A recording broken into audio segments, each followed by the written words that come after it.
wahai ibu mertua, jadilah ibu yang baik bagi menantu. Jadi kalau bisa tadi ya, berusaha menggantikan ibunya. Karena hakikat menikahi gadis memisahkan dia, dipisahkan. Sehingga jadilah ibu mertua yang baik sebagaimana ibu kandung sang istri, sang menantu. Dan di sini ada beberapa tips singkat menjadi ibu mertua yang baik, kita bahas secara ringkas. Yang pertama, memberikan kepercayaan penuh kepada menantu dalam rumah tangganya. Memberikan kepercayaan penuh. Di situ saya tuliskan tidak sering memberikan komentar dan masukan dalam rumah tangga sang anak dan istrinya. Tidak terlalu jauh mencampuri kebijakan menantu dalam urusan rumah tangga, urusan ngatur rumah, ngatur dapur, ngatur sofa, ngatur kamar, ngatur hiasan dinding, itu nggak usah dikomentari.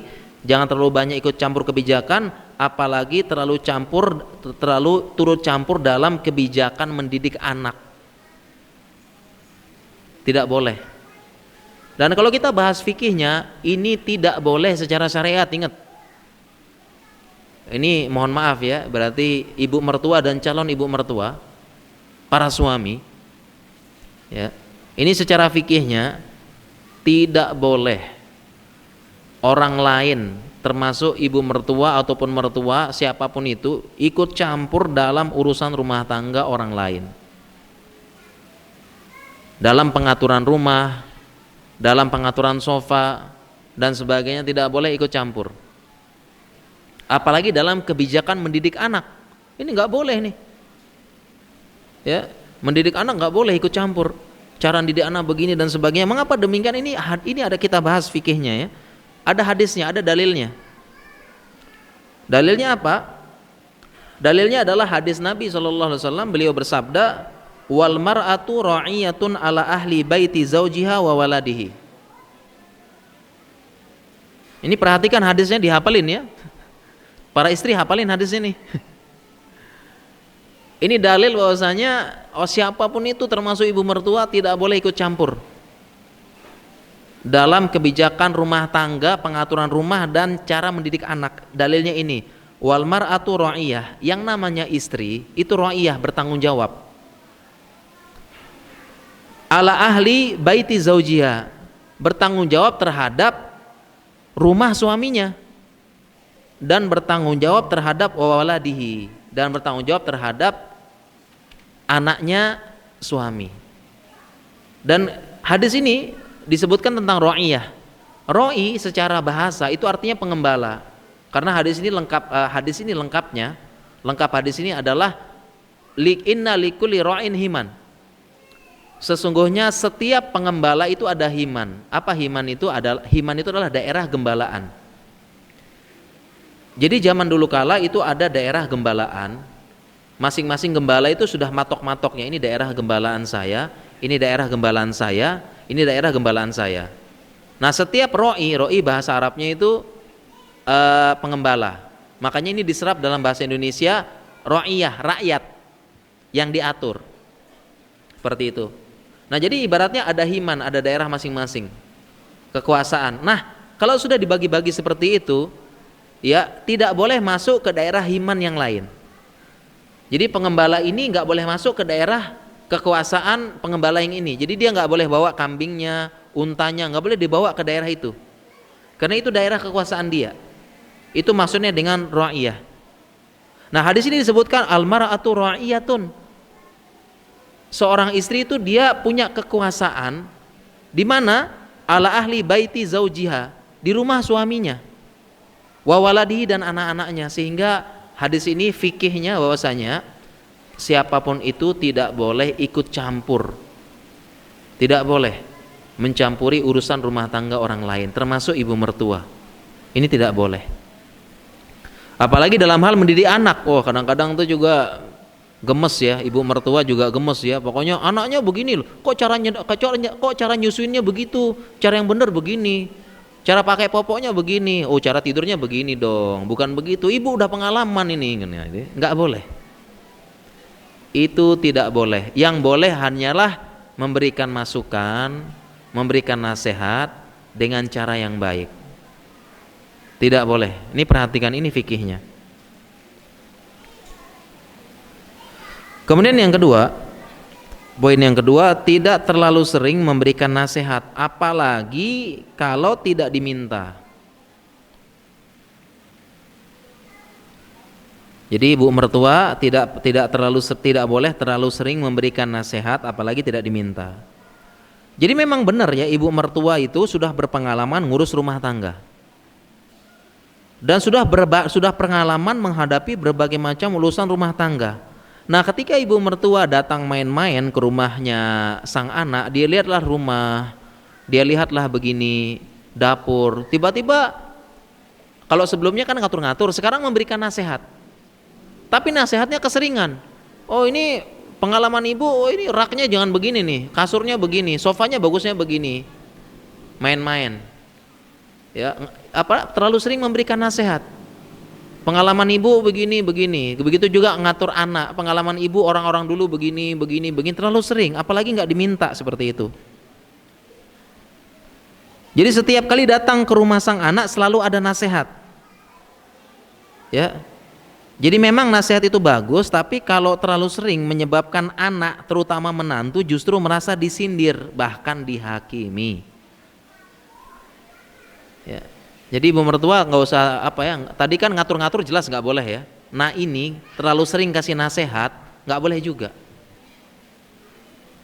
Karena akan menantu itu merasa disindir atau merasa dihakimi.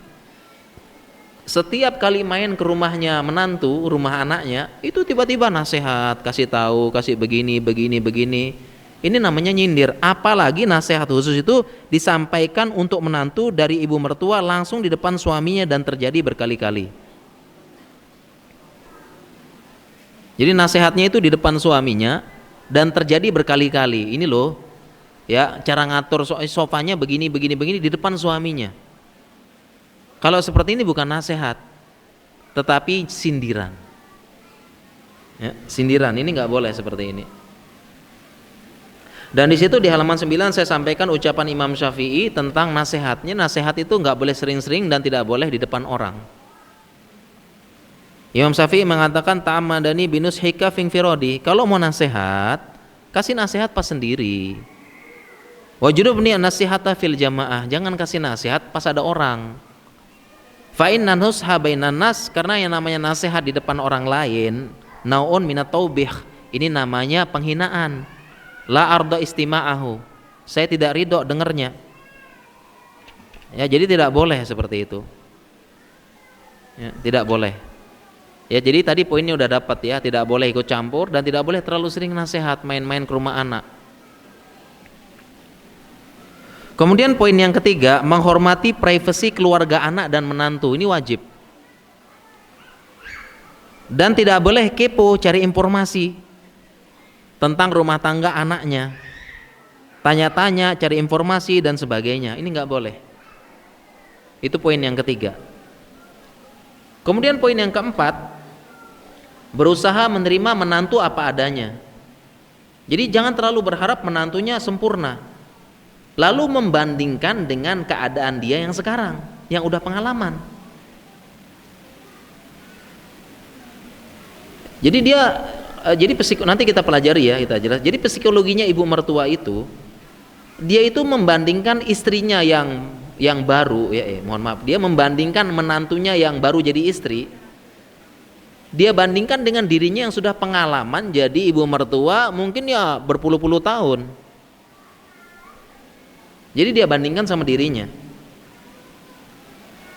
Ya. Dia merasa sudah berpengalaman, sudah pengalaman ngurus rumah tangga, udah pengalaman ngurus suami, udah pengalaman ngurus anak. Jadi patokan itu dia terapkan, patokan dia yang sudah pengalaman itu dia terapkan kepada menantunya yang baru ini. Ya, tidak boleh. Dan tidak boleh juga membanding-bandingkan, apalagi nih catatannya nih, apalagi sang ibu mertua itu punya menantu perempuan beberapa gitu.